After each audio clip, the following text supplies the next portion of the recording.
everybody, welcome back to the Callie and Mike Show. I'm Callie. And I'm Mike.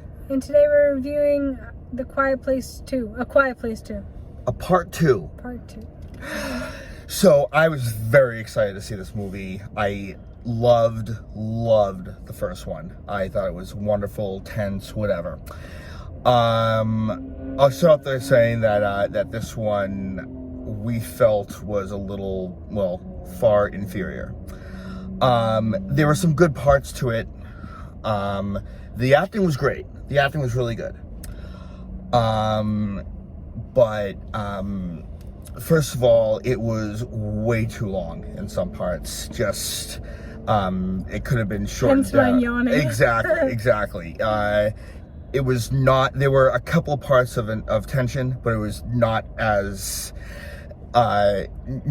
tense because, again, we've already seen the stuff in the first one. Sometimes almost was a little bit of a rehash. It was nice to see Cillian Murphy, the father's friend, who I think is very good. But there were some parts that we definitely started drifting off to. So it was entertaining, but I just didn't think that it, even though it was, I did like that at the very beginning they did have a sort of how they got to where they were by Quiet Place 2, and I honestly thought that whole beginning scene was the best part of the movie. But other than that, I thought it was very subpar. I can't wait. I definitely want. It was a good effort by John Krasinski, but it definitely wasn't where A Quiet Place was. So I probably give it a 2.5 out of 4 star rating. Callie?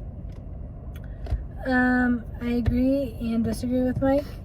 I disagree with the fact that it didn't have as many jumps and thrills. I think it definitely still did, but I think we were more numb to it because we were used to it from the first one.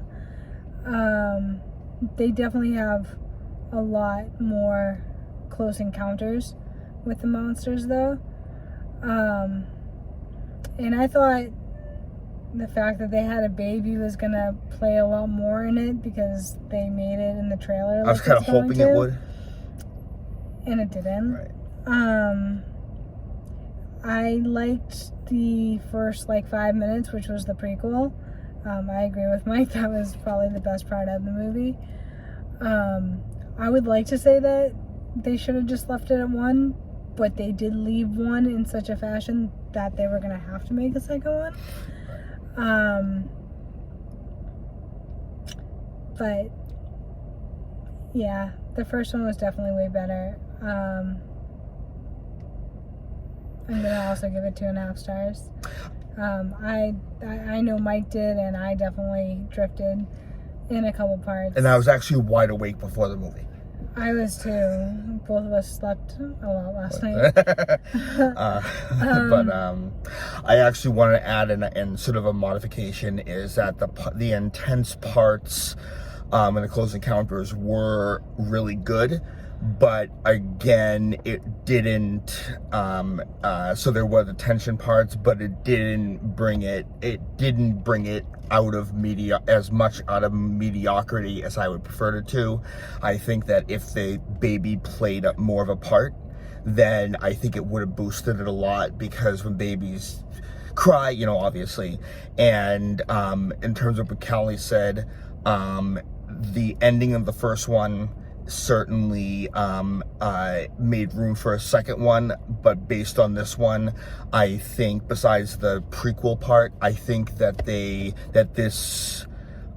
was out of necessity rather than this one. It's great that they did the sequel.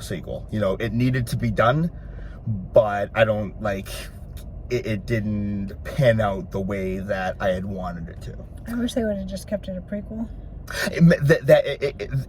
What I actually hope was if an after credit scene on the first one, they had made that whole part and all kept it one movie, that would have been awesome. But I don't think, even with the way that the first one ended, that it warranted